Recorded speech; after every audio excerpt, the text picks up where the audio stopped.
What made you fearful growing up?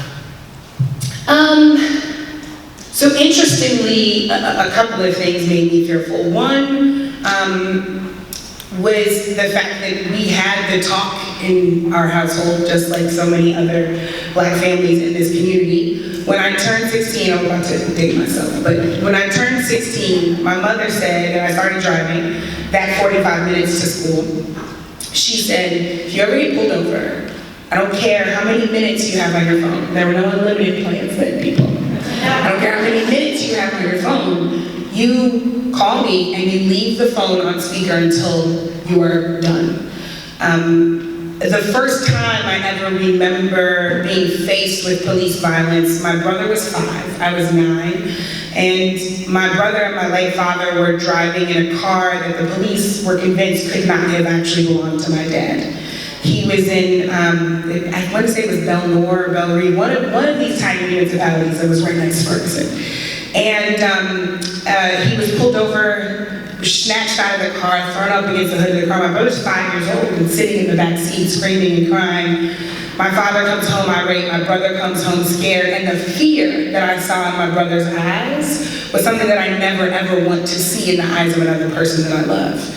And so this idea that the folks that are supposed to serve and protect me, like I learned in school, are actually not doing that depending on who you are and where you live and what you drive and what your zip code is, that certainly created a level of fear in me. And it is fear that we continue to see. So I remember, I would say it was about 2014, it was a few weeks after Michael Brown Jr. was killed. I was in my office at Teach for America with one of our teachers who was there because we had community space in the back of the office that I created. And a lot of our teachers would come and they would tutor their students. And so one of my teachers had 3 of her students with her. All of them were young Black men. And she was in my office with them because they had just seen a police officer outside.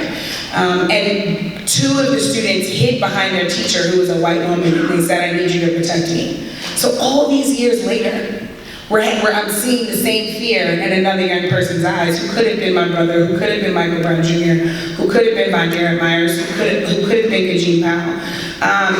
And so I think my greatest fear, actually, is that we won't ever come to full grips with the power and possibility that exists in this community because we are too weighed down by our problems.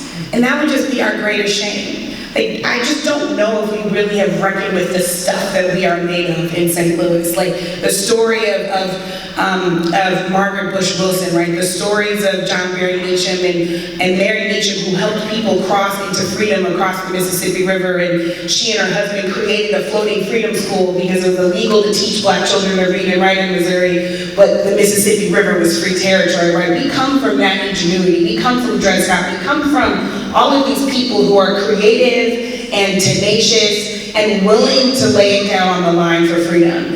And my fear is that we will never fully grasp the power that is within us to create a St. Louis that actually works for all of us. My greatest hope, though, and prayer is that we absolutely will see that power, and then I won't ever have to see that kind of fear in another young person's eyes.